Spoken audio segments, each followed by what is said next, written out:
বাফুফে নির্বাচনী তফসিল ঘোষণার মধ্য দিয়ে স্বস্তি ফিরল দেশের ফুটবলে। ২৬ অক্টোবর নির্বাচনের দিন আগেই চূড়ান্ত। এবার গুরুত্বপূর্ণ দিনগুলোর কার্যক্রম ঘোষণা করলেন নির্বাচন কমিশনার। নির্বাহী কমিটি ভোটের তারিখ নির্ধারণ করেছে ২৬ অক্টোবর শনিবার, হোটেল ইন্টারকন্টিনেন্টাল। ৯ অক্টোবর মনোনয়নপত্র বিতরণের মধ্য দিয়ে শুরু হবে এই আনুষ্ঠানিকতার। এরপর ১৪ ও ১৫ তারিখ মনোনয়নপত্র দাখিলের পর ১৬ তারিখ হবে মনোনয়ন যাচাই বাছাই। ১৯ অক্টোবর সারাদিন ও ২০ অক্টোবর দুপুর পর্যন্ত করা যাবে মনোনয়ন প্রত্যাহার। সেদিনই প্রকাশ করা হবে চূড়ান্ত প্রার্থী তালিকা। দাখিলকৃত মনোনয়নপত্র পর আপত্তি দাখিল, এটা হলো কমিশনের সামনে দিতে হবে।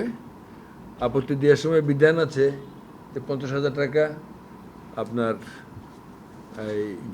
ফি সহ দিতে হবে, না দিলে আপত্তিটা আসলে দাখিল হয়েছে বলে গণ্য হবে না।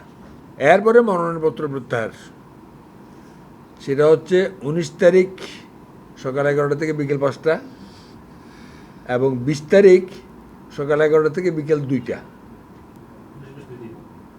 একদিন পুরো দিন, আরেকদিন ২টা পর্যন্ত। যেদিন ২টা পর্যন্ত সেদিনই বিকেল ৩টায় আমরা চূড়ান্ত তালিকা প্রকাশ করব, ব্যালট নাম্বারটা ঘোষণা করব।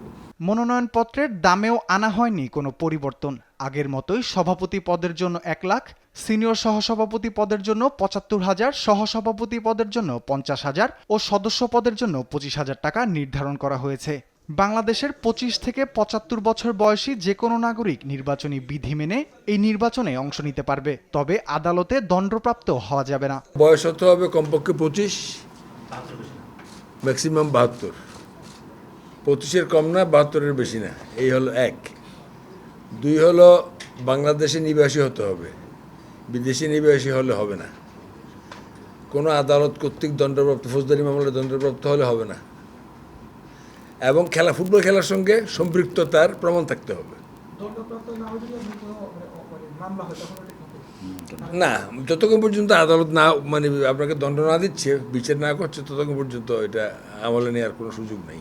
১৩৭ কাউন্সিলরের নাম জমা পড়লেও পরে অভিযোগের প্রেক্ষিতে ফেনী, শেরপুর, গোপালগঞ্জ ও লালমনিরহাট জেলার নাম বাদ দেয়া হয়। তাই ১৩৩ জন ভোটার বেছে নিবে ২১ জনের কমিটি, যেখানে একজন সভাপতি, একজন সিনিয়র সহসভাপতি, ৪ জন সহসভাপতি ও সদস্য বাকি ১৫ জন।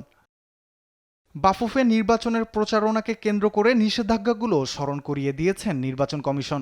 মিছিল, শোভাযাত্রা, মাইকিং, পোস্টারিং করা যাবে না, তবে লিফলেট বিতরণ করা যাবে। ২৬ অক্টোবর ৫ তারকা হোটেল ইন্টারকন্টিনেন্টালে হবে বহুল আলোচিত বাফুফে নির্বাচন। রাফিউল ইসলাম রাতুল, স্পোর্টস ডেস্ক, দেশ টিভি।